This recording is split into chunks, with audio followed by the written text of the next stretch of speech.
in his homily addressed to his flock, as he watched them preparing to partake of the body and blood. Firstly, he stresses that many Christians approach Holy Communion unworthily. Then he explains how to prepare properly and how to draw near.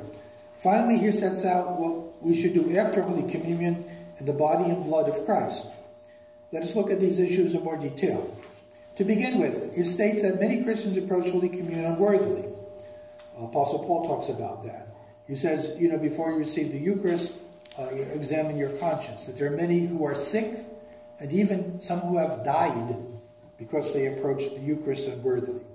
Speaking in the first person plural, he says that if we approach Holy Communion with a bad conscience, without having obtained forgiveness of our sins from our spiritual fathers, before we have conformed to the rules of our faith, we approach to our own condemnation and eternal damnation, driving away God's mercy and his forbearance toward us.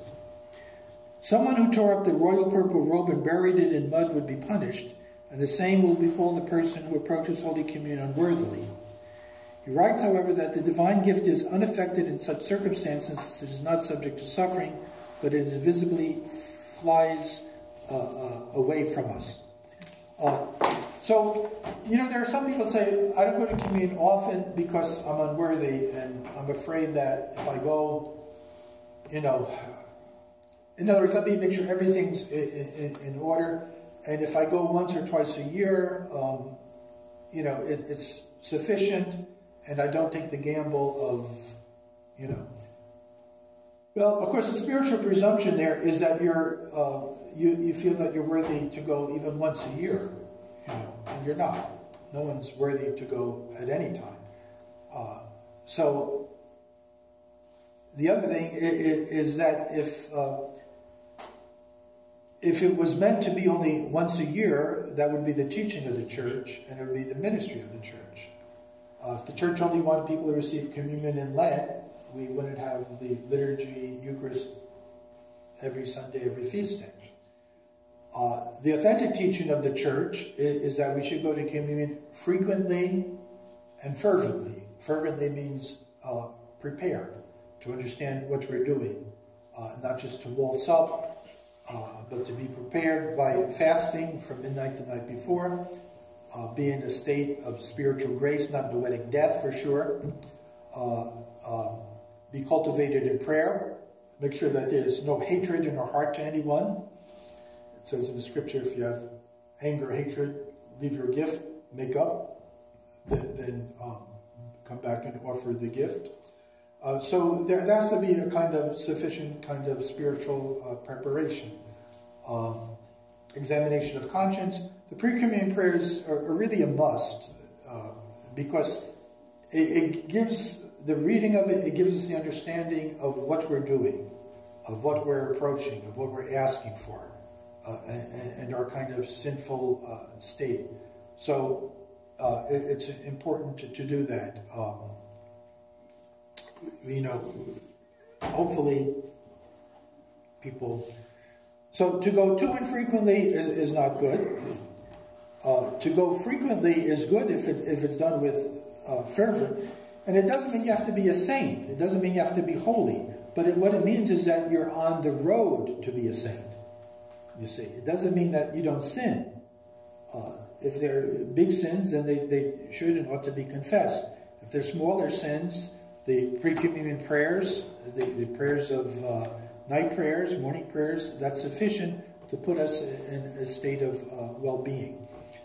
Now, the problem is this, is that you have even later saints, like Saint Barsanuphius of Optina, one of the elders, and in his writings, he's a great spiritual father, and I like him. Of all the elders of Optina, he's my favorite.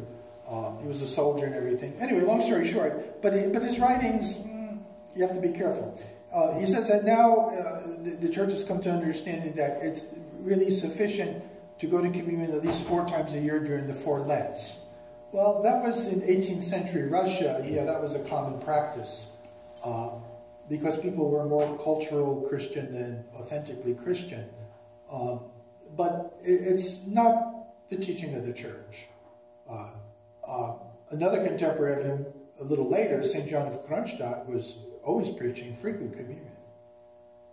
And he urged people to go to Holy Communion frequently. And that's what you find in St. John Chrysostom, St. Basil the Great, St. Gregory Palamas, that frequent and fervent reception of the Eucharist is there. Now some people say, well, in the tradition I was brought up in Romania or Georgia or Bulgaria, we weren't used to that, we weren't taught that. The priest says don't go so frequently because you're not a monk, you're not leading a good holy life, and you're a sinner, and you're in the world, and there's too much there. So it's better to go less frequent and to be better prepared. So if you're in Bulgaria and you want to go to communion, the priest will say, all right, okay, you want to go to communion, all right. All right, for 5 days now, no meat, no dairy, no oil, no fish. You fast 5 days in a row, go to confession, and you could go to communion. And so there's a 5-day little preparation communion. And then, maybe 6 months later, you'll go to communion again. It's a custom. It's not a good custom. It's not the best. Certainly during the 4 Lenten seasons, people should go to confession. At least then, because it's Lenten times. But people should go to confession as kind of need be in preparation for communion. But communion is not dependent actually on times of confession. However, let me read some things here. This is the guidelines for clergy. So again, different jurisdictions, different things have different, but this is the Orthodox Church in America, okay? So I don't want you to think that I'm telling you things. Oh, this is what Father James will. All right. The mystery of penance. The priest, as spiritual father and confessor of the flock entrusted to his care, must determine the frequency with which the spiritual child confesses his or her sins. So the priest will oftentimes recommend that, well, I think you should go once a month maybe, depending on what's going on in your life. Okay. Number 2, those who seldom go to Holy Communion, the priest must keep in all strictness the obligation for confession before communion. However, if someone wants to confess more often than he or she communes, the spiritual father should be prepared to hear that person's confession at all times. For reception of Holy Communion more than once a month, confession must be on a regular basis and heard not less than once a month. This is the Synod of our Holy Church teachings. Okay? Then it says something about general confession, which you don't have to worry about. We don't have that. And if you go to a church where they offer general confession, my advice is don't go. Go to private confession. And then he talks about other things here, the secrecy of the mystery of penance. The priest can't, say things that were not there. But notice it says, for the reception of Holy Communion more than once a month, confession must be on a regular basis and not heard less than once a month. Okay? So be mindful of that there. Let's see if he says anything about Eucharist here.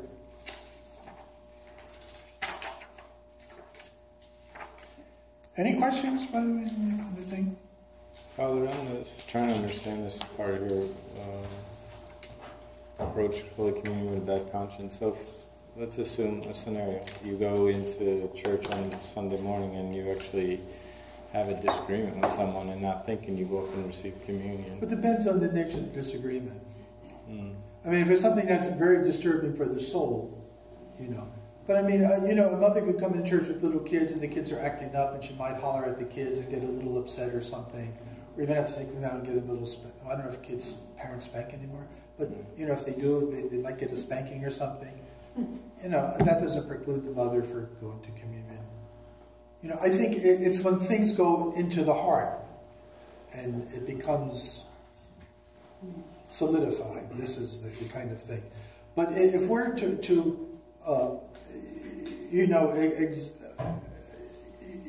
but even before communion, there's a final prayer. I believe, Lord, I confess. There's a final prayer that we do there. So I think the thing is, try to, from the night before, hopefully we're at the evening service, but if not, to start preparing spiritually for the next day, and you know, by keeping a quiet evening and spiritual reading and these things, so we're kind of disposed to things. And the other thing, by the way, it's even, you know, I don't know what people do. I'm not in the world in that sense. But, I mean, if people are going to church on Sunday morning, you know, everything is geared to the liturgy. So you don't go up and Sunday morning and watch TV or listen to music or read the New York Times or something. I mean, right? I mean, I hope people aren't doing these things. That you get up, you don't eat bread, even if you're not going to communion. The custom in the Orthodox Church is the antitheron, the bread at the end of liturgy. This is your first kind of nourishment, even if you don't go to communion. So it's not you have breakfast and you go to church. It's unheard of. I mean, I presume people know these things.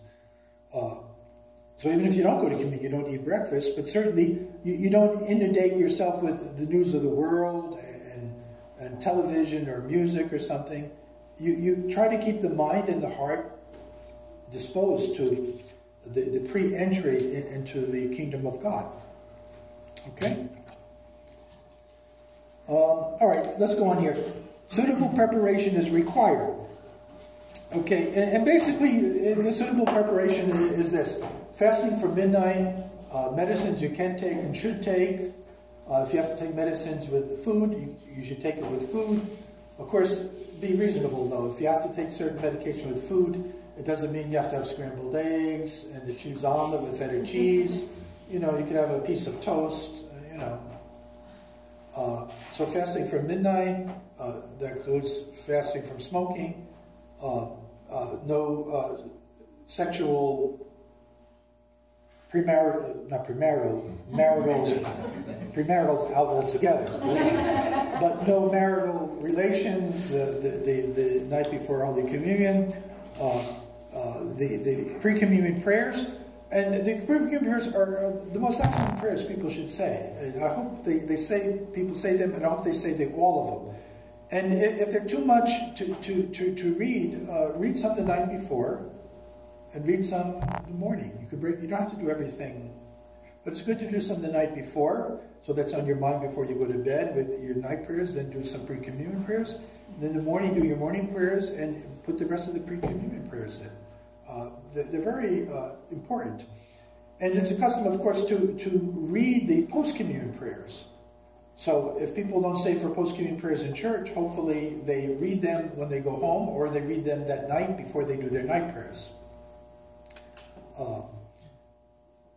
So there's a certain kind of amount of preparation that is required. As a true theologian, Gregory Palamas sets out the elements of true repentance and explains how necessary it is we partake worthily of the body and blood of Christ.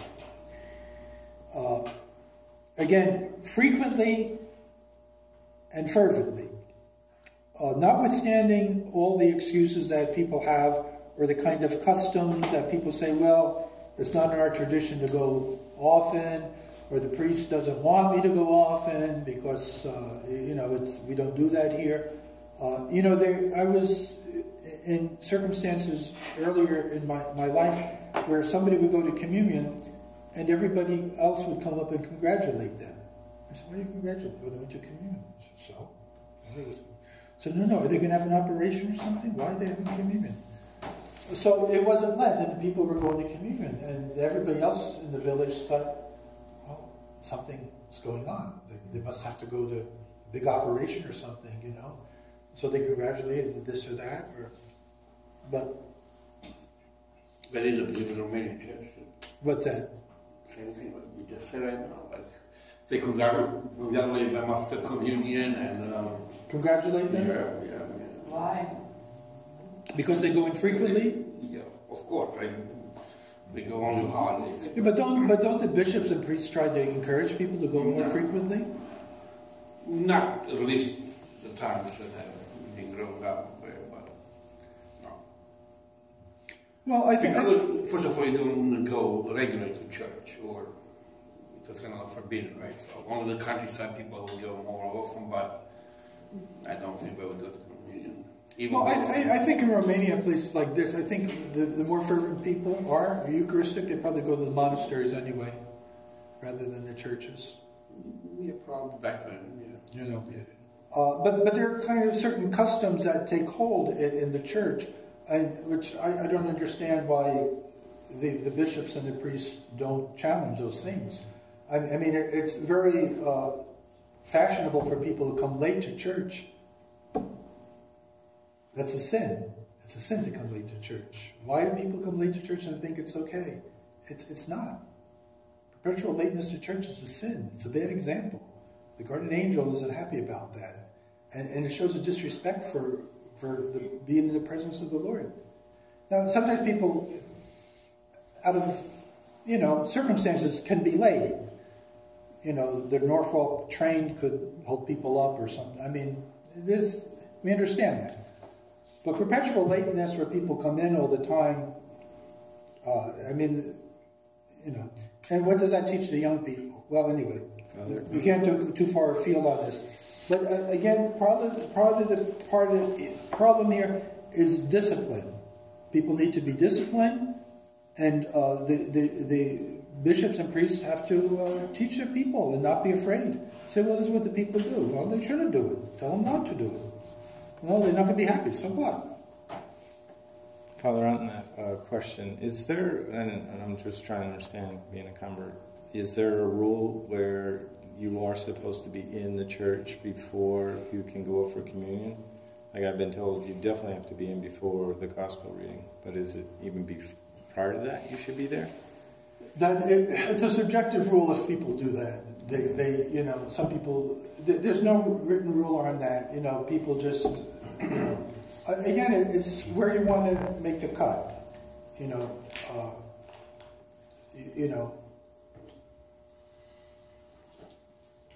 It's really, for people to settle in for the Divine Liturgy and to be at peace, you really have to come in, venerate your icons, light your candle, go to your place, say your prayers, calm down. Remember, Lord, so-and-so, my aunt, is going to have operation this week.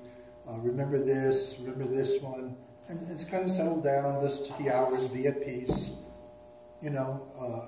Instead of coming in late and not hearing the epistle, the gospel. I mean, there are people I know that never hear the epistle, never hear the gospel, never hear the sermon. They're perpetually late. And I kind of wonder what benefit they're receiving of things. But there's no written rule on that, I just noticed sometimes that, like St. Tikhon's, they'll hear confessions all the way up to before the sermon.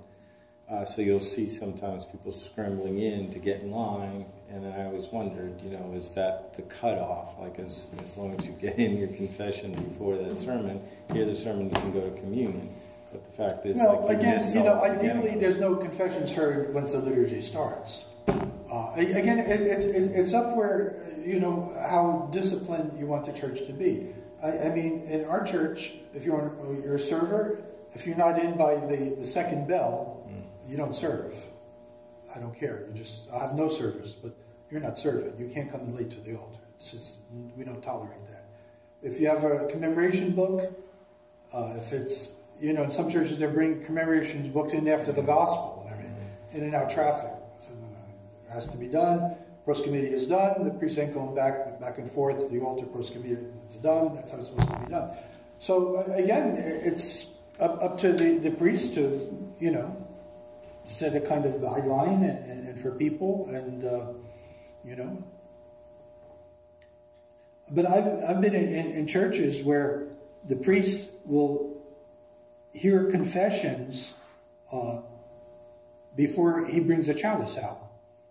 After holy things are for the holy, he'll go to communion, and he'll go on the side and hear confessions. So the people are waiting. I mean, this is unheard of. I mean, it's not unheard of, but it's odd.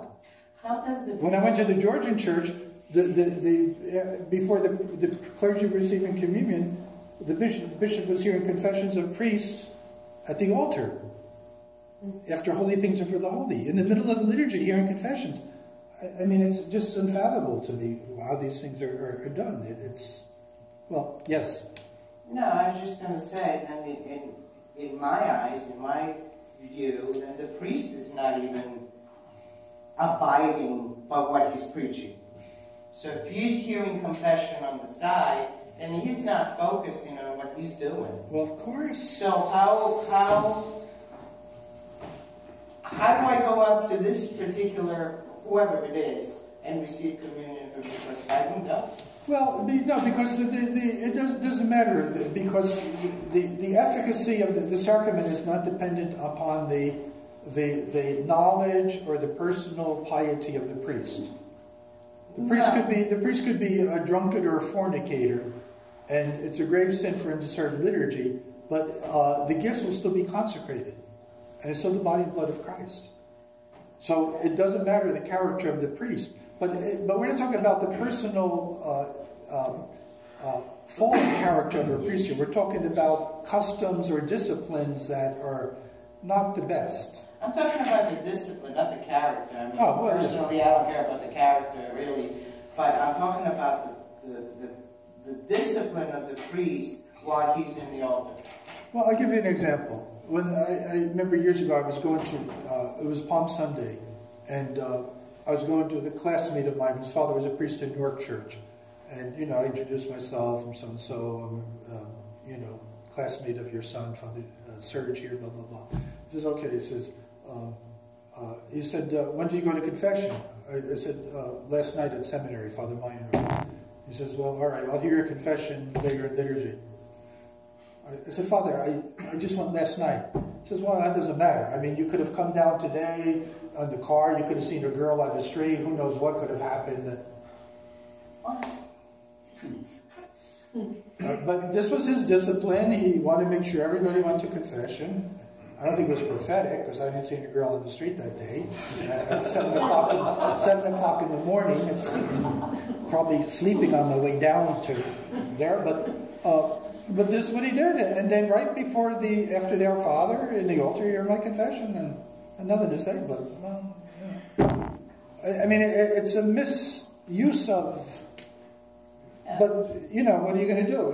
I could have said, no, fine, but that means I didn't have the Holy Communion that Sunday, Palm Sunday. Why would I deprive myself of that because of the quirk of the priest? You say. So you have these kind of things, and you have to kind of deal with them. Well, I think I mentioned once before, I've been to a church where during the preparation at the altar, the priest actually combed his hair. It wasn't a holiday. It wasn't a holiday. But well, it was on the side at least. No, sir. I'm watching him. Because my eyes are on the priest during the service. It's not. I don't care what other people do. Listen. He comes to see. He took his little black comb and he's combed his hair. Well, listen. I don't want to scandalize it, but I was in a church where. No, it's not. In New Rochelle. That's all I say. You could check what kind of churches we have in New Rochelle, New York. But it was a nice, venerable old priest. But on the altar, he had his eyeglasses. And in the Russian church, you put nothing on the altar. Even the prayer book, the Greeks put the prayer books on the altar. The Russian church, you hold the prayer book. Nothing's on the altar. You put nothing on. But in any case, what he had on the altar was books, his glasses, and the New York Post. Oh, very good. At least he didn't pick up the wrong thing. But a newspaper on the altar. So, well, I'm not judging. He was an old priest. Maybe his mind was, I don't know. But again, it's a matter of reverence and kind of discipline here that we need. Okay, so where are we here? In addition to. All right, purification of body and soul is needed. Brethren, let us first purify our bodies, minds, and mouths and minds, then let us approach with a good and clear conscience.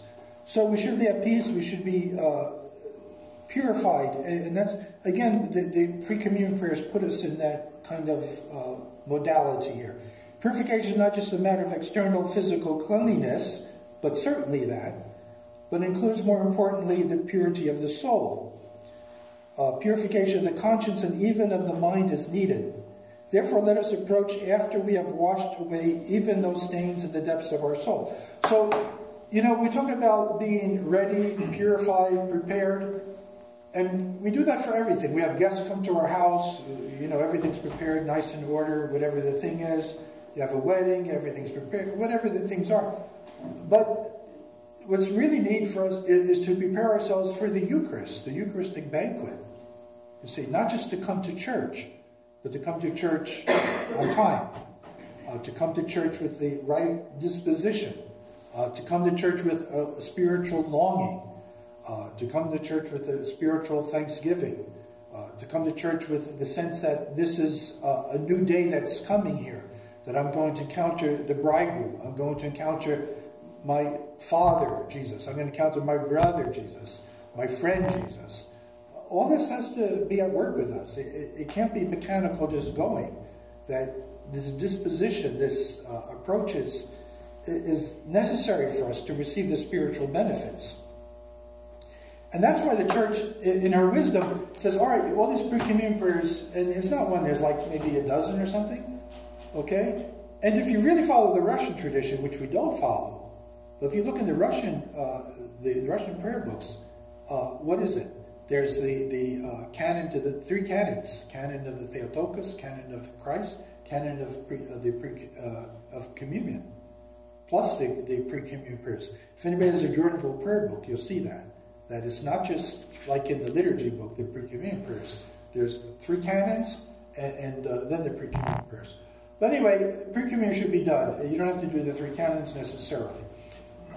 But notice that after the communion, that there's a post-communion prayers, and they basically